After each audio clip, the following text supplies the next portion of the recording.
memiliki 4 bidang dalam penyaluran, yaitu adalah pendidikan berbagi smart rakyat Indonesia, terus ada kesehatan, ada ekonomi, dan yang satu lagi adalah sosial dakwah. Itu keempat hal itu sebetulnya kita bisa lakukan penyaluran itu melalui pesantren. Pesantren ini sangat jarang disentuh baik oleh pemerintah maupun oleh lembaga-lembaga lain. Agak kurang sentuhannya.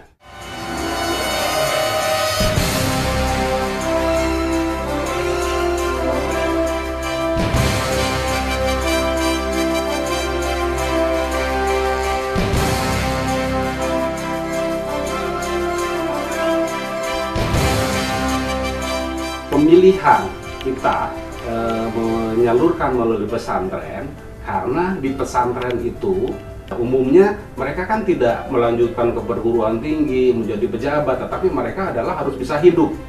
Harus bisa hidup, oleh karena itu pemberdayaan ekonomi, pembelajaran ekonomi di pesantren juga kami pikir sangat pas untuk kita salurkan dana bantuan zakat dari YPMB. Jadi pesantren itu tidak menjadi lembaga pemerintah karena mereka sudah ekonominya diberdayakan sehingga menjadi bisa meningkatkan kesejahteraan masyarakat.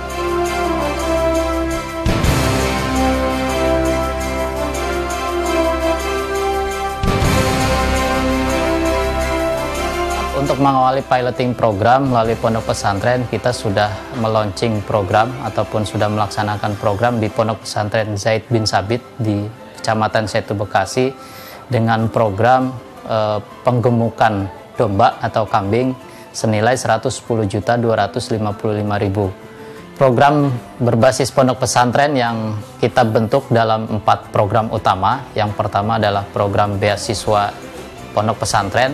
Kemudian yang kedua adalah apresiasi pendidik pondok pesantren. Kemudian yang ketiga adalah program bantuan sarana prasarana yang meliputi pembangunan kelas, asrama. Kemudian yang keempat adalah program ekonomi, yaitu badan usaha milik madrasah. Kita yakini bahwa ini merupakan menjadi satu institusi pendidikan agama Islam yang nanti bisa memperkuat umat Islam itu sendiri melalui peran-peran pondok pesantren di masyarakat.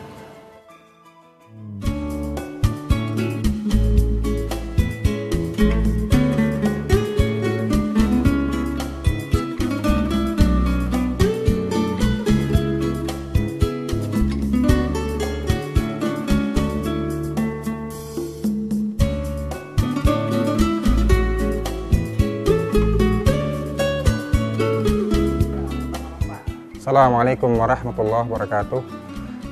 Di sini kami akan sampaikan tentang sejarah singkat pondok pesantren yatim dan duafa Zaid bin Sabit. Pada mulanya kami mendapatkan keluhan yang banyak dari teman-teman bahwa teman-teman punya anak tidak bisa melanjutkan ke jenjang SMP. Demikian pula anak saya sendiri juga demikian. Akhirnya kami berdoa agar Allah memberikan rezeki untuk menolong anak-anak yang tidak mampu itu. Keunggulan pondok pesantren kita yakni di tahfidz Quran dan bahasa Arab. Jadi pendidikan kita bukan hanya sekedar hafal Quran, tapi juga kita berusaha untuk mengamalkan bagaimana berakhlak mulia. Tabassahu bil majalisi fafsahu yafsahillahu ayyuhal muddaththir qum fa'anzir wa thiyabaka fatahhir wa ma hiya illa dzikran lil bashar kalla wal qamar wal laili id adbar was subhi idza asfar.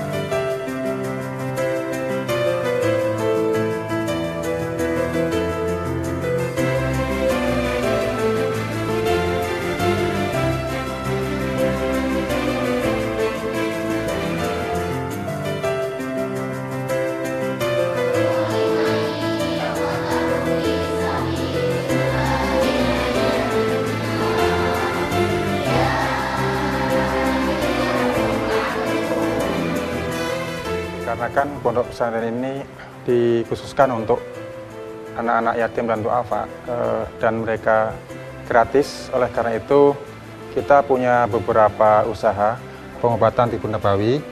kemudian produksi herbal, obat-obatan alami, kemudian juga kita menanam tanaman-tanaman herbal, serta ternak cacing. Peminat yang mau masuk ke dalam pesantren kita itu cukup banyak, namun sarana dan prasarana ini sangat minim. Oleh karena itu kami berharap sekali YBM bisa membantu kami di bidang sarana dan prasarana, karena mengingat pendaftar yang cukup banyak. Tahun lalu 260, cuman kita terima 40. Nah, tahun ini bisa 300 santri, mungkin kita terima juga 50 lagi, mengingat minimnya sarana yang kita miliki. Karena dari hasil produksi herbal belum mencukupi untuk operasional saat ini.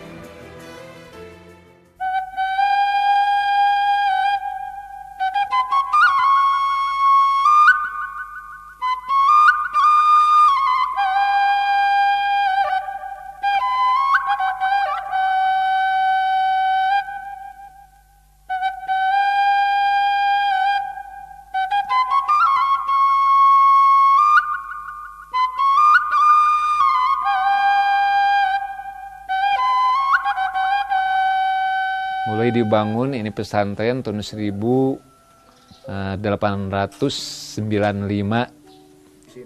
Ini pendidikannya ilmu itu pan ada nahu, sorob itu namanya ilmu alat.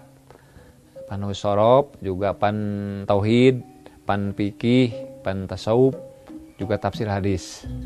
Alhamdulillah saya dan ustadz, kurang lebih ustadznya ada 7 orang. Saya sudah sepakat siapapun santri dimanapun, walaupun ya, tingkat apapun keadaannya, masuk ke sini gratis. Alhamdulillah, ada dari Garut, ada dari Sumatera, ada 2 dari Cianjur, dari Jampang.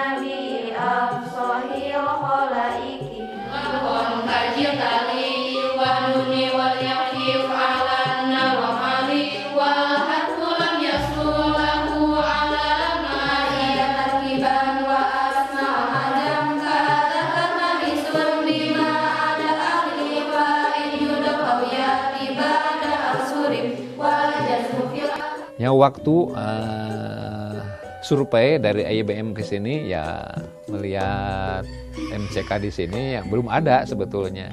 Maka hati beliau-beliau itu terketuk, kayaknya ingin membuat MCK. Nah, memang di sini MCK sudah ada, tapi ya MCK-an kalau bahasa Sunda itu ya kelihatannya kalau orang-orang yang melihat ke sini, aduh, kadang-kadang apalagi orang-orang dari kota udah mau melihat juga, kadang-kadang kembali lagi pengen di rumah katanya, dikarenakan ya tempatnya bangunannya sudah agak lapuk-lapuk itu, dan belum pakai atap, tempat mandinya masih kayaknya terbuka. Makanya saya malu sekali ya kalau ada tamu-tamu, apalagi kalau ada sedikit pejabatnya datang ke sini. Bagaimana? Tapi ya dikarenakan daerahnya joloknya terpencil, itunya jarang-jarang tersentuh lah.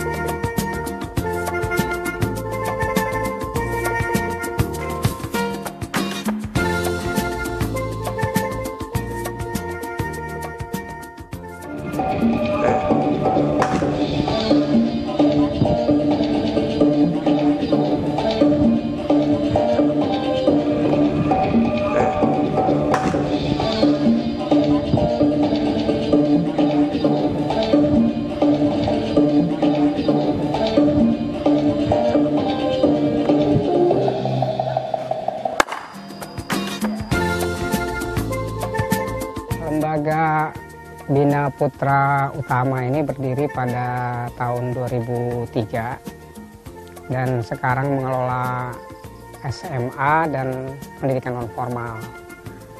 Sejak berdirinya memang lembaga ini sudah ada kerjasama dengan Yayasan Baitul Mal Bank Rakyat Indonesia. Kami sudah banyak dibantu, baik itu berupa beasiswa untuk anak-anak maupun sarana prasarana. Kami melakukan proses pembelajaran yang agak berbeda. Kami lebih menekankan pembelajaran berbasis komunitas. Jadi anak-anak bukan hanya belajar di ruang-ruang kelas, tetapi juga mereka belajar di masyarakat dan di alam, begitu.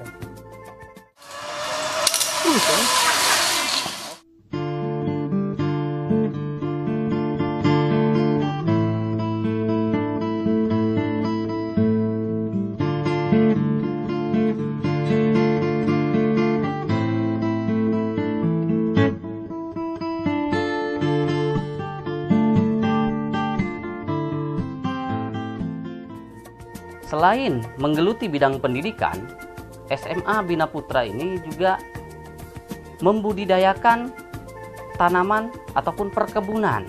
Dalam hal ini budidaya kangkung. Kenapa harus budidaya kangkung? Kami berpikiran begini, bahwa yang namanya kangkung itu konsumsi masyarakat sehari-hari.